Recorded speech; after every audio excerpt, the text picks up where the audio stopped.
Session, I thoroughly enjoyed the session. I just wanted to make a couple of quick comments that it is not totally true that when you move from a position in the urban areas and move into social development that somehow you lose your position in the society. Uh, there is an impression in general that agriculture in India especially is looked down upon, but agriculture is basis for any society because they are the only one who create wealth at the farm level. Because if there is no food, there is, the urban population cannot exist. The, the rural population supports the urban population in every way, whether it's food or vegetables, etc. In my own instance, when we moved from our business is for profit, and when we moved from for profit to non-profit, the people were telling us that the non-profit sector has a bad name.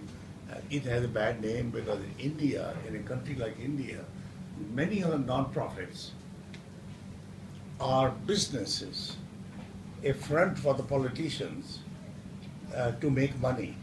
And so they are not honest, they are not transparent, they are not credible, they do not work correctly. But we listen to the panel, there are many entrepreneurs, social entrepreneurs who are doing very, very good work.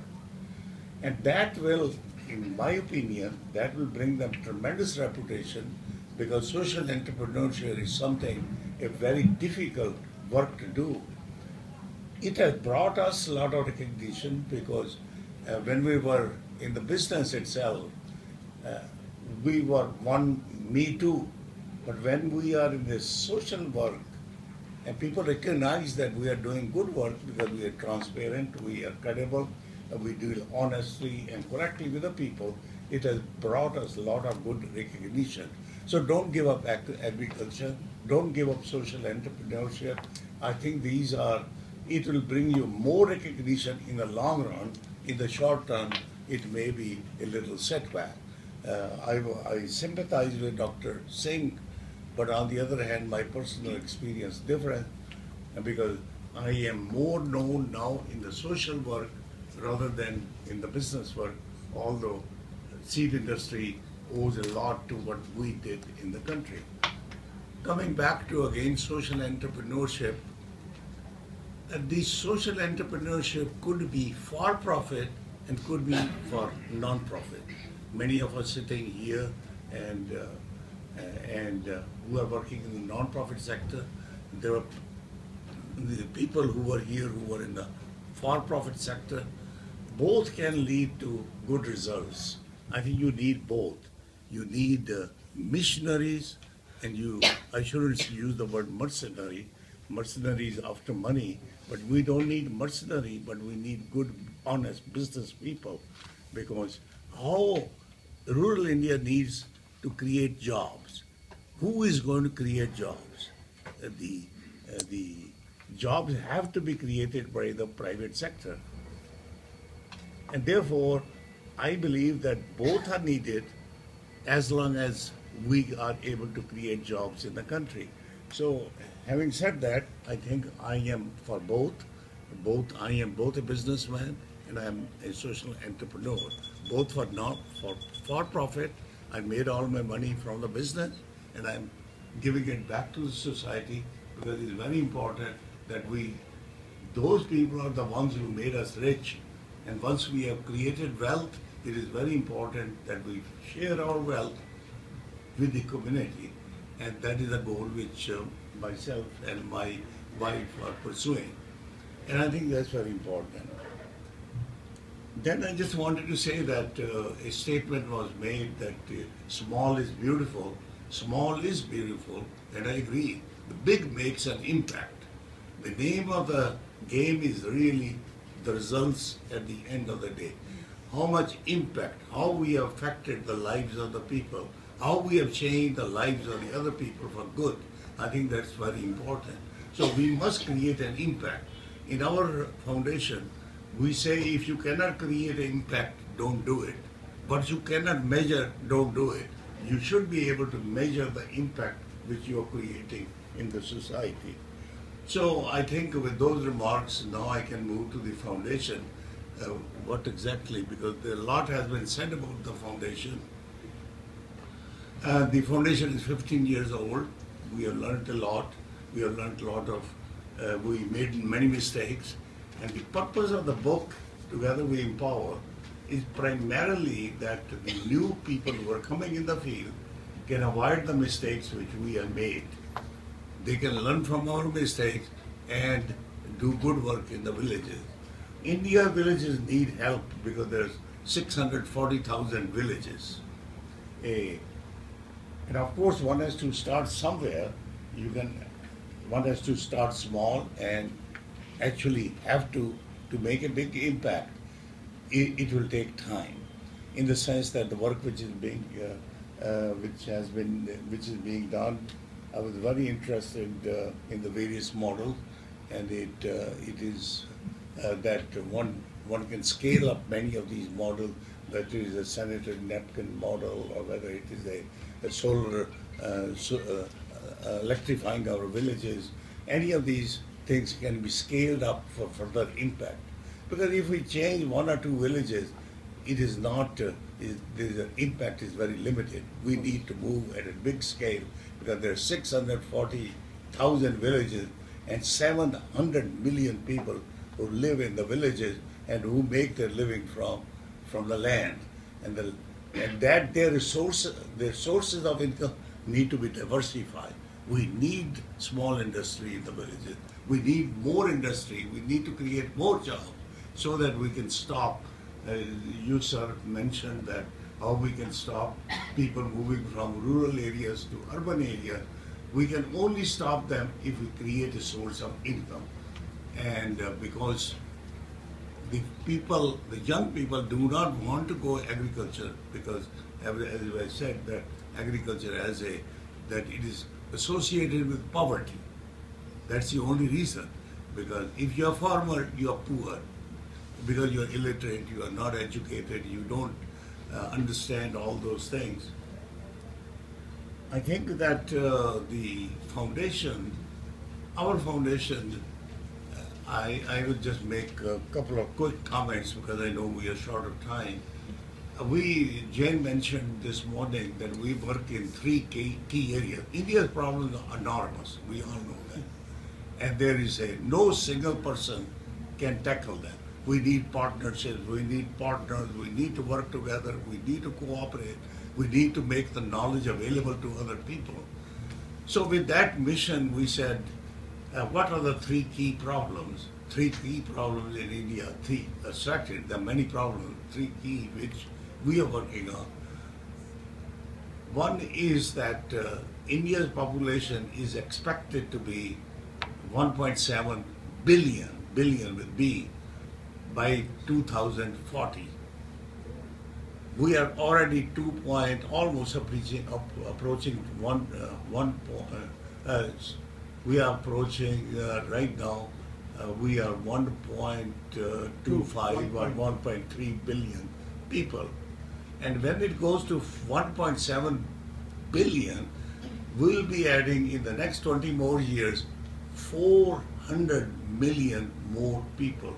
More than the population of the US, more than the population of Europe together. These are a lot of people. How are we, when you look at the water situation in Hyderabad, how are they going to, from where are they going drinking water? And we have Lal Sharma here, he's expert in water. You can address the questions to him, but I will set the stage. My only question is, from where is the water going to come? The only source of water on earth is rainwater. Rain is the only source of fresh water, unless you go to a very expensive technology, desalination. Because most of the water on the planet is salt water. and very little is fresh water. 70% is salt water, and only less than 3% is the fresh water. Another dilemma. India has only, I think it is about 4% of the total fresh water which is available on Earth. India has only 4% of the water, 2.8% of the land resources, and 16 to 20% of the population. Imagine the problem.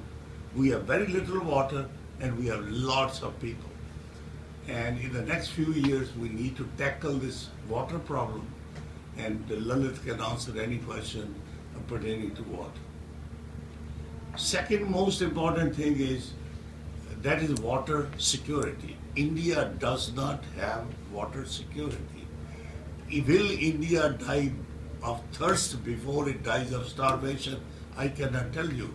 But thirst, without water, there is no life on earth.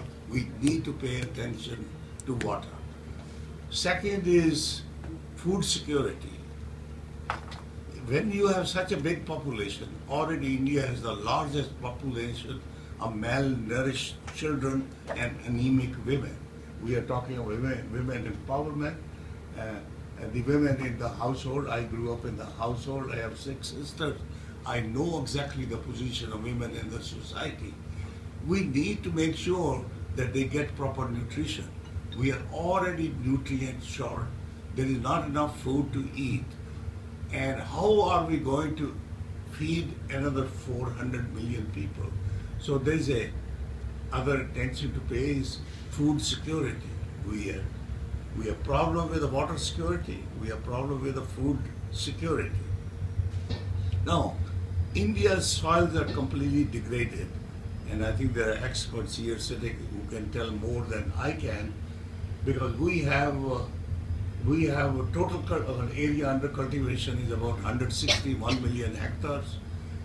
At one area, at one time or the other, 140 million hectares are cultivated, and 100 million out of 140 million is in danger of deterioration, because either we give too much water because of the wrong policies of the government, subsidy on water, subsidy on electricity, we don't have no water, and the land is getting degraded.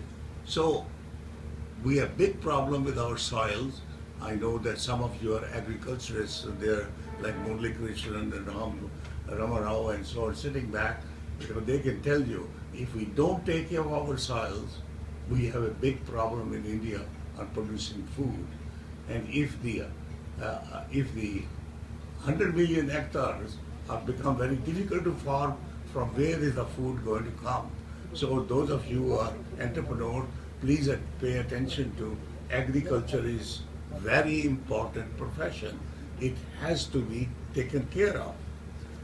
And the third point in which Jane is expert and some other people, but Jane and Padna, is social justice.